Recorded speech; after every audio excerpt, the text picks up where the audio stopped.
Chapter 43. The Holy Guardian Angel, an Objective Individual. Karasor, do what thou wilt shall be the whole law. On going over some recent letters, I see that you meant not only to inquire into the order of being to which angels belong, but as to whether they are liable to accident, misfortune, and the like. The answer is that it depends on the angel. For the purposes of this letter, I propose to use the word angel to include all sorts of disembodied beings, from demons to gods. In all cases, they are objective. A subjective angel is different from a dream only in non essentials. Now, some angels are actually emanations of the elements, planets, or signs to which they are attributed.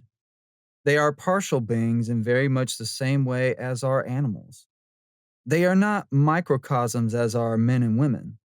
They are almost entirely composed of the planet, or whatever it is, to which they are attributed. The other components of their being I take to be almost accidental. For example, the archangel Ratzil is lord of a company of angels called Aphanim, and one must not imagine that all these angels are identical with one another, or there would not seem to be much sense in it. They have some sort of composition, some sort of individuality, and the character and appearance of the angel can be determined by its name.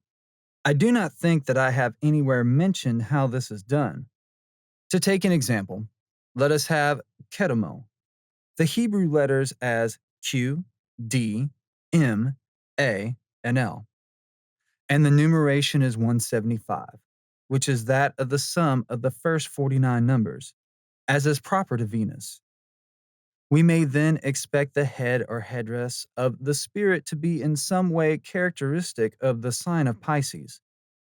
The general form of the body will be indicated by the Daleth, the letter of Venus, and the lower part, or perhaps the quality, will be determined by the watery mem. The termination aleph lamed is usually taken to indicate appropriate symbols. For instance, the elf might show a golden aura, and the lamed a pair of balances. Some further detail might be indicated by taking the letters daleth and mem together, for dam is the Hebrew word for blood. From such considerations, one can build up a pictorial representation in one's mind which may serve as a standard to which any appearance of him should more or less conform. The question then takes the form of inquiry into how far such things are immortal or eternal.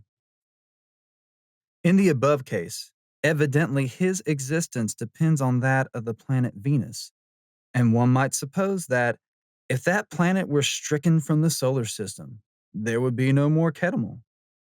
But this is to judge too rashly, for Venus itself is only an emanation of the number 7 and is therefore indestructible. It is some such idea as the above which is at the back of the conventional idea that elementals are immortal, that they incur mortality when their ambition and devotion cause them to incarnate as human beings. Now, can an angel of this sort ever go wrong? By which one must mean, can he ever be untrue to his own nature? I do not see how one can imagine this to happen, for they are so completely creatures of the elements of which they are composed that they must be regarded as completely devoid of will in any intelligible sense of the word. Their actions, in fact, are merely reactions. They are, of course, entirely lacking in the supernal triad. There is therefore no question of anything in them which would persist through change. Perhaps it would be better to say that change does not really affect them. Another way to put it would be that they are adjectives, not nouns. They are merely sensible manifestations of the elements to which they are attributed, and to the letters of their name. Now, on the other hand, there is an entirely different type of angel, and here we must be especially careful to remember that we include gods and devils. For there are such beings who are not by any means dependent on one particular element for their existence. They are microcosms in exactly the same sense as men and women are. They are individuals who have picked up the elements of their composition as possibility and convenience dictates, exactly as we do ourselves. I want you to understand that a goddess like Astarte, Astaroth, O.T.O, Aphrodite, Hathor, Venus are not merely aspects of the planet. They are separate individuals who have been identified with each other and attributed to Venus merely because the salient feature in their character approximates to this ideal. Now then, it is simple to answer the question of their development. They're growing old and dying. For, being of the same order of nature as we are ourselves, almost anything which is true of us is true also of them. I have tended rather to elaborate this theme because of the one personally important question which arises in more recent letters. For I believe that the holy guardian angel is a being of this order. He is something more than a man, possibly a being who has already passed through the stage of humanity. And his intimate relationship with his client is that of friendship, of community, of brotherhood, or fatherhood. He is not, let me say with emphasis, a mere abstraction from yourself. And that is why I have insisted rather heavily that the term higher self implies a damnable heresy and a dangerous delusion. If it were not so, there would be no point in the sacred magic of Abrimlin the Mage.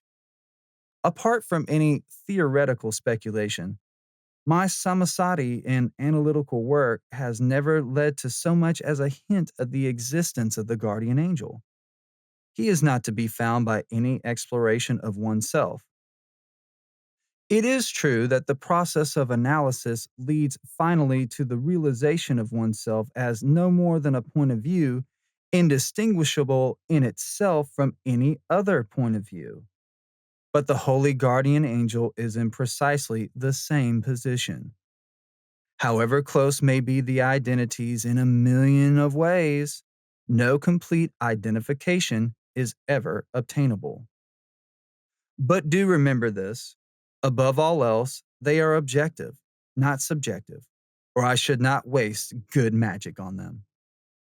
Let me say in particular, in regards to gods, that the god Jupiter, whom you invoke, is not necessarily the same as whom I invoke. It is clear in any case that the revelation of himself to you is modified in many ways by your own particular sensitivity, just as in ordinary life.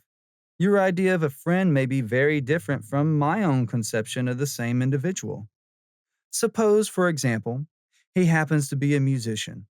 There will be an entire side of his character to which I am practically insensitive. You could talk to him for hours, and I would understand little or nothing of what was said. Similarly, if he were a mountaineer, it would be your turn to be the odd man out. Love is the law, love under will. Yours fraternally.